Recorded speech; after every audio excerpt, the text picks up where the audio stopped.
Wala bang kakwenta-kwentang magkaso rito? Kaya nga eh, no? Kaya dapat kikibuloy, ipag-grab na yan sa US. Pasakay na sa ano sa C-130. Eto naman, ah magandang araw ho uli sa inyo. So, kahapon may pinuntahan nga po si PBBM. Nako ho. Eto first time ko lang narinig na nagsalita ang Pangulo na ano, talagang galit siya. Oh, ito yung video nga oh. I'm actually, I'm getting very angry. What is what's happening here? Dati lang hindi naman. Tingnan nyo ha. Wala talaga. 220 meters, 55 billion.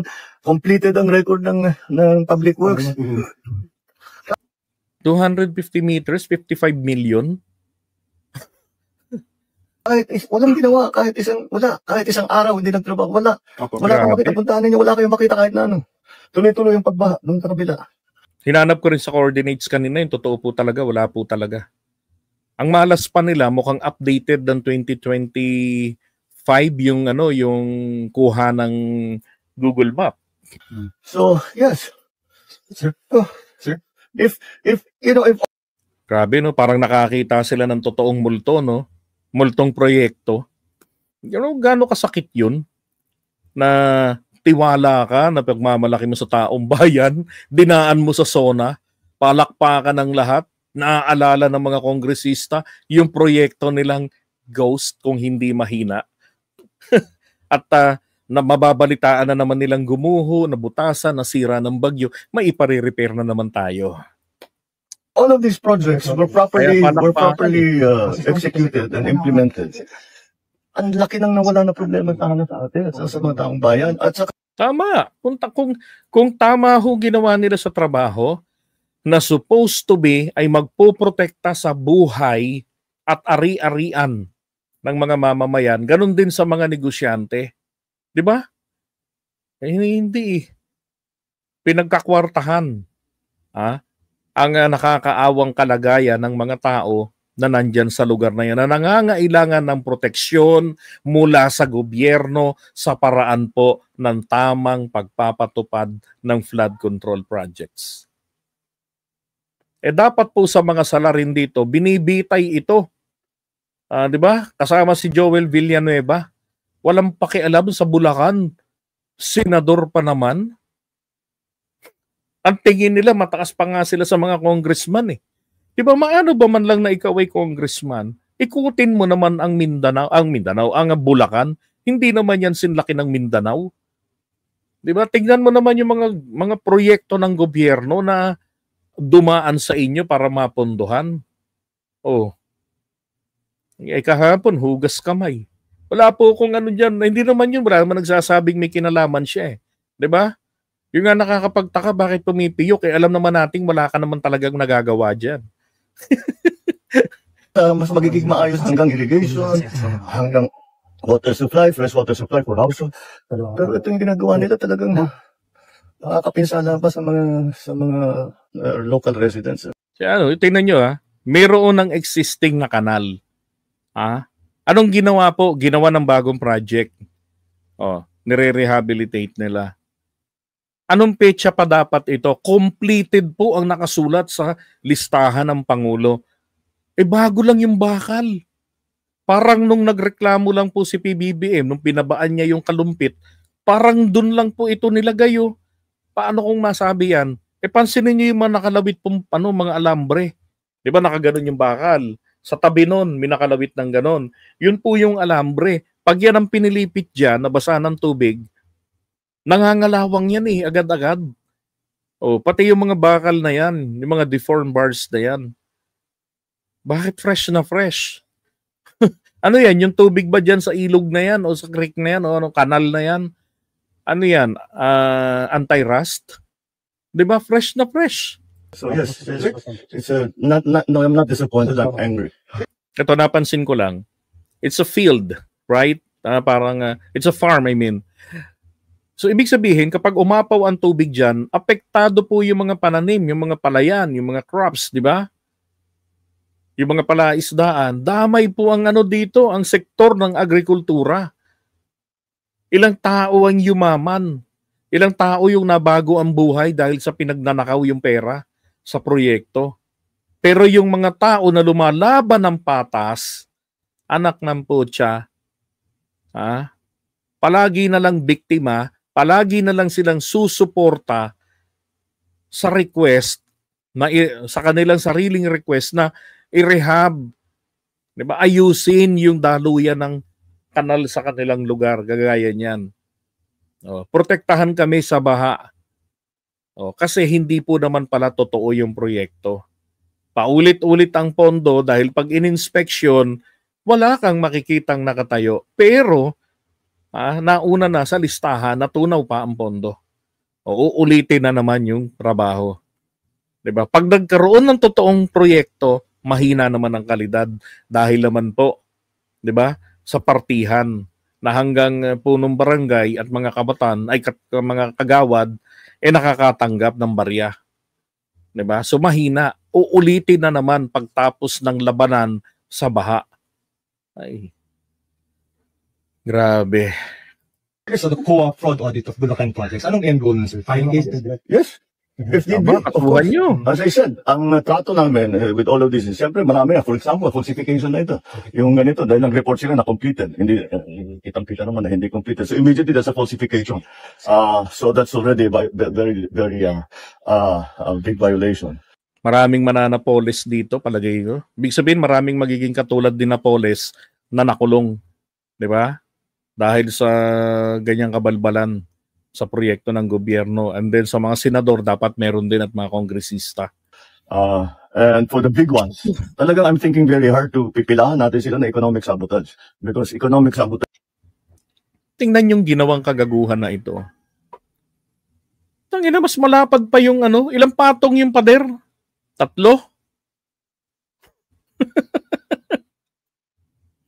Tapos, yung pinaka... Ito. Diba yung pinaka parang sahig? Nagtayo lang ng ganyan, iniwan na. Diba? Nakatenga yung bakal. Yan yung sinasabi ko po. Naubos ang pondo, tapos mapupondohan uli. Diba? Tapos iibahin nila yung yung title naman. Is very clearly. Yun. Ang tanong, gaano ba kahaba talaga? Yung steel, bang tawag sa bakal na yan? Yan ba, ibinaon ba yung 9 na metro niyan? 9 to 12 meters yan eh. Yan ba, ibinaon dyan talaga? O baka 3 metro lang yan? Gaano lang kababaw yun? Malambot pa yun, putik pa yun. Diba? Dapat aabot yan hanggang dun sa adobe, sa ilalim, na matigas. Tignan natin yung utang ng gobyerno ng Pilipinas, ng Republika, ay mababawasan kung naging maayos lahat itong kasi ngayon babalikan na natin ngayon to, saan napunta yung pera? Hahabulin natin, kakasuhan natin sila, how long will that take? Hindi ba? In the meantime, we have to actually still build the flood control project. Sir, nationwide yung filing. I'm sorry? Nationwide po yung filing ng cases at DB? Well, no, it depends on what our findings will be. So there's a legal team working on that. But in the meantime, we're continuing to go through the records of Public Works and all the big contractors to see kung tumutugma yung kanilang report doon sa mga sinusumbong sa atin ng taong bayan. So that's why I encourage na napaka-useful, napaka-malaking bagay at napapakinabangan namin ang gusto yung inyong pagsulat sa amin, pagsumbong, padalhan nyo kami ng picture, padalhan nyo kami ng video para alam namin kung ano yung sitwasyon dun sa inyo. Pupuntahan natin, kung hindi ako makapunta, pupuntahan ng mga engineer natin para yan. Nang-i-encourage po ang ating Pangulo na gamitin natin yun. Yung mga hindi pa nakakita kay PBBM, malay nyo. Sa inyong report, biglang, di ba, kayo na pala ang next na pupuntahan ni PBBM. I-report ko rin yung nakita ko sa coordinates kanina na mukhang parisan yung location. Ay nako. Eto nga tingnan nyo si Bongo, grabe naman maghugas kamay ang mamang are. For the record, wala po ako sa mundong ito. Meron na pong negosyo ang aking pamilya, pero ni minsan po ni Piso, hindi nakinabang ang aking pamilya sa pagiging taong gobyerno ko. In fact, yun naman pala hindi naman pala nakinabang daw yung kanyang kapamilya sa pagiging taong gobyerno niya Hindi po nakakalapit ang aking mga kamag-anak kahit nasa Malacanang kami noon. Hindi po sila nakakalapit. At isang naging condition ko noon, Mayor pa po si former President, former Mayor Duterte, na kung lalapit po ang aking kamag-anak, ay ako po ang magre-resign sa kanya. O yun. Pagka lumapit daw po. Diba? Ang tanong, paano namin malalaman kung lumapit ba? O hindi? Tsaka hindi na yun eh. Sabihin natin hindi po lumapit. Okay? Na hindi po lumapit. Pero dapat naman sana, di ba? Dahil julalay ka ni dating Pangulong Duterte, immediate family member mo sila. Di ba dapat na lang, konsensya na lang, kumbaga, na hindi na kayo kumuha ng kontrata rito sa gobyerno. Mabuti po sana kung maayos ang pagkakayari ng trabaho di ba? Baka pagka na-audit yan, naku po, problema. At kung sila lang ang palagi na kontraktor, lalo dyan sa Davao City. Tapos paulit-ulit yung problema sa baha, ano yung kinokontraktor nyo doon? Para bumaha uli ng bumaha. I observe delikadesa at yun lang po ang puhunan ko sa mundong ito, ang aking pangalan. At alam nyo naman po, uso po yung name dropping, yung ibang mga kamag-anak natin. Ayun! Tainang yan, Oy, mga kamag-anak ni Bongo, ginagamit nyo palang pangalan niya, name drop nyo siya Yun pa ang nagpapa-VIP, yun pa ang nagpapa-importante. Naku po, yun naman, grabe, no? Nang masukol, tinuro na yung mga kamag-anak niya. Sino ba yung mga yun? At sa tinatagal-tagal ko na pong paninilbihan sa gobyerno, isa lang po ang may pagmamalaki ko. I observe delikadesa. Yan po ang ginagawa namin noon pa hanggang ngayon. Meron siyang delicadeza.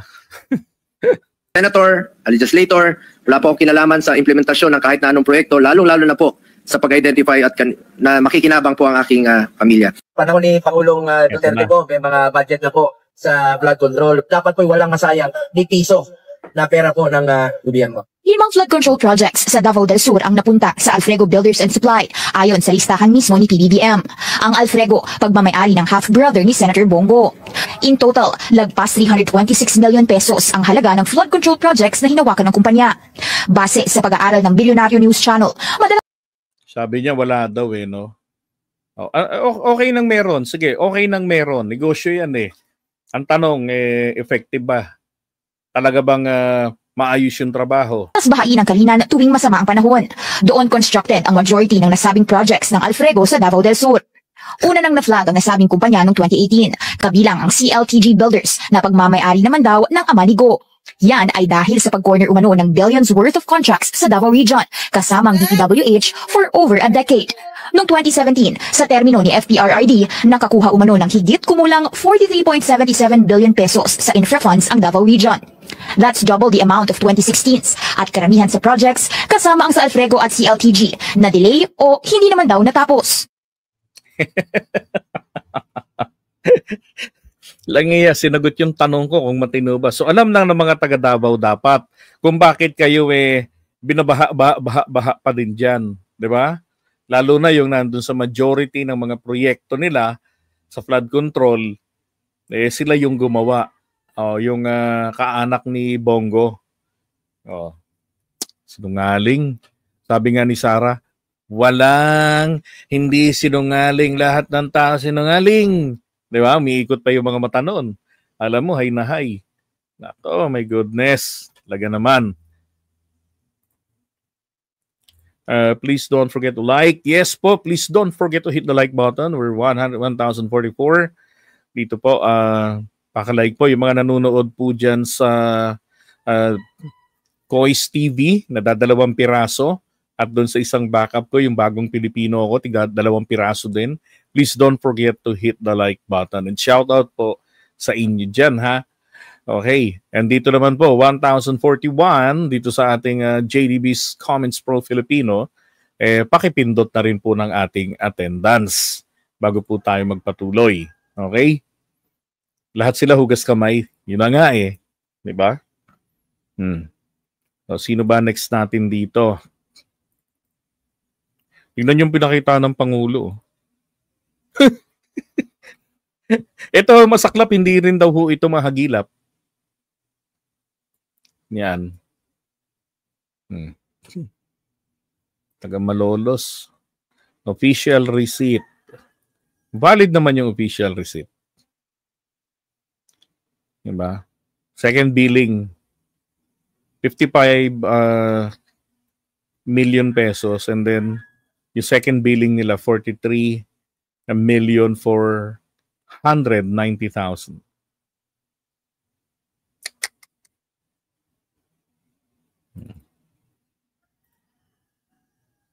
Grabe, dito ako naawa eh. Dito, sa nakatira dito. Yan. Diba? Mantakin mo naman mga kababayan. Tignan nyo ha. Yung mga taga-taas, daanan nila. Diba? Sino ba ang may sayad sa tuktok ang tarantadong gumawa ng ganito? Paano pagkagabi ka napadaan dyan o hindi mo kabisado yan? Diba? Napahakbang ka, lulusot ka rito. Abay, bali ang alulod mo rito eh. Oh, tapos sasabihin, disgrasya lang. Punta ka ng center. Hingi ka ng betadine. Hindi nila sasagutin yung perwisyo. Di ba? Ano yan? Bakit ganyan? Trabahong ano lang eh. Diyan po to sa sa Malolos, Bulacan na pinuntahan ni PBBM kahapon. Tingnan nyo. Ito, bagong hukay lang tingnan niyo yung bakal Completed na yan ha sa report sa kanila. Pero tignan niyo naman kung na-completed. Fresh ang bakal, fresh ang alambre. Halatang ito dinala diyan, dali-dali na na hinukay ng backhoe, hindi nga naalis yung lupa, tapos ibinaon yung mga bakal. Anong ibig sabihin po nito? Wala po itong pundasyon diyan. Baka dinala yan diyan buo na eh. Nakatali na yan. Tapos ibinaon na ng diretsyo. Para pagtakpan, palitawin na mayroong proyektong ginawa. Ang problema, whether it is ongoing na ginagawa, ang nakalagay po ay dapat po completed na. At anong plano nila ritong gawin? Ang original po malapad. Nilagyan ng ganito. Ano to? Pasisikipin nyo yung daanan ng tubig? Di ba? Kita nyo mga katarantaduhan? Ano gagawin dun sa espasyo na yan?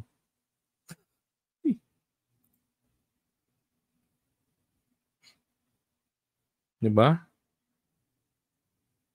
May pa sila, may floodgate.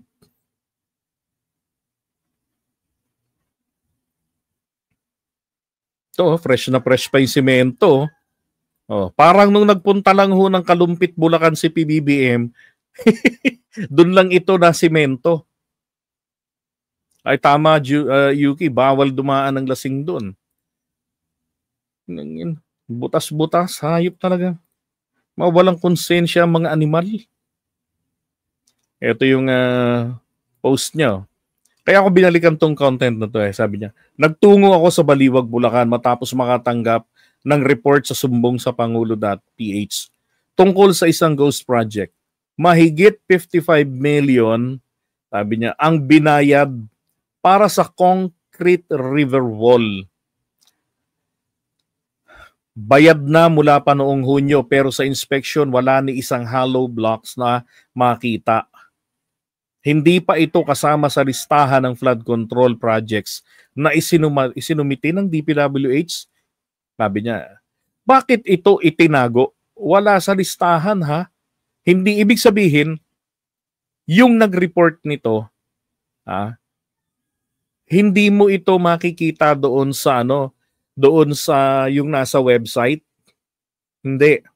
Meron doon sa website na makikita mo na proyekto. Merong, yun nga, ghost nga yung nandun. Yung isa hindi. Tapos ito, kasama doon sa nag-report. Di ba pwede kang mag-type ng reklamo? O yun, ganun yung nangyari rito. Inireklamo po ito na hindi ito existing, Mr. President.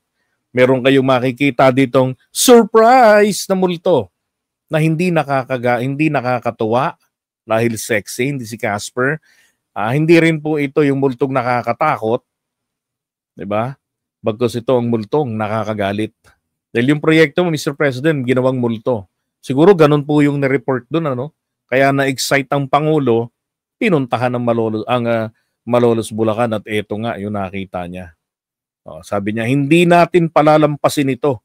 Sususpindihin at kakasuhan ng lahat ng opisyal na nag-authorize at nakipagsabwatan dito ng paglabag sa Anti-Graft and Corrupt Practices Act at malversation of public funds through falsification of public documents. Yun.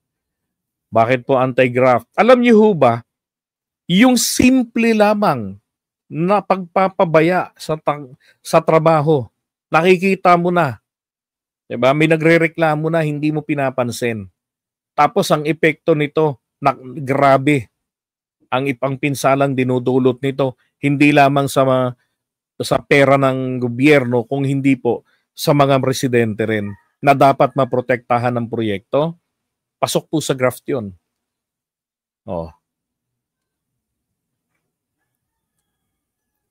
Yan. Ito pa, ang SYMS Construction Trading ay agad na iba-blacklist at haharap sa mga kaso sa ilalim ng Revised Penal Code at RA 1319. Hahanapin at sisayasatin pa natin ang iba pa nilang proyekto. Patulong po kayo kay General Torre, mahusay yun. Ituloy ninyo ang pagpapadala ng inyong ulat sa sumbong sa Pangulo.ph. Sama-sama nating wawakasan ang katiwalian at sisiguraduhin na ang pera ng taong bayan ay napupunta sa proyektong para sa tao. Amen. Diba? Mangyari nawa. Yan, ingat lang sa Pangulo at baka ipasassinate ka ng mga walang hiya. Kakapalang mukha, Ba? Pero ito, in fairness, buhos po ito. Solid yan. Kaya lang, kapansin-pansin, nabubulok na po ito. Di ba? So, anong ibig sabihin yan? Ito, tingnan nyo yung bakal, kalawangin na. Di ba? Kumpara yung kanina, na hindi, na fresh na fresh. Yung buhay ito.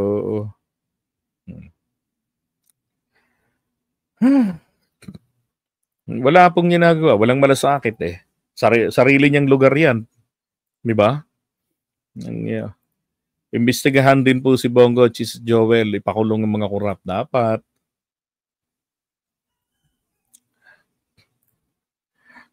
Sana sila ang madisgrasya sa katarantaduhang ginagawa nila. Ay, nako. Dapat lang. Masamang mag-isip ng masama sa kapwa pero deserve po ng mga walang hiya. Ito kinukundin ako yung unang nag-design nito Sinong loko-loko nag-disenyo nito? Dapat tanggalan ng lisensya yung engineer na yan Napakagago Tingnan nyo. Diba? Siguro kahit na high school, padrawingin mo sa drafting nang ilalagay dyan na daluyan ng tubig at the same time ay maaapakan ng mga taong dumadaan. Hindi ho gagawa ng ganyang drawing Diba? Pakahayop po. Ano yan? Walang residente dyan? Alam naman natin sa bansang ito, nagkakaroon lang ng public services kung mayroong botante. At kapag hindi ka botante, hindi ka asikasuhin. Alam ba, botante ka ng kalabang tinalo niya, wala kang kalsada. Diba? Kaya nga mayroong mga lugar na yung harapan ng bahay ni Aling Tekla, dire-diretso may kalsada hanggang kanto. Pagtataka ka ngayon, sa kabila, putol na. May bahay naman doon. May katapat. Walang kalsada. Tapos, pag lagpas sa kanila, dito sa kabila, meron. Dito, semento. Dito, wala. Dito, banda, meron. Pag ganun-ganun yung mga semento. Tragis na yan. Ang paliwanag po doon sa akin, dati, di ko maalala ko saan probinsya yan Ang paliwanag sa akin dati dyan, kaya ganyan yan, kasi either walang botante o hindi botante ni congressman. Inahayop. Di ba sa mga probinsya ganon? Yung mga sinementong daanan. Patag ito, nagdariganda ng drive ng kotse mo. Na-drive mo sa kotse mo. Pagdating mo, maya-maya, magugulat ka, nalubak ka na. Yun pala, wala ng simento. So matatanaw mo ngayon, meron mga 200 meters, merong kalsada na naman. Bakit hindi ito dire-diretsyong magkarugtong? Isa ang kontraktor. Kasi po, hindi pala botante. Wala naman kayang residente doon nakatira sa tapat. Pero yung proyekto po nun, isang buong kalsada yon. Ay, nako, hayop ng mga to.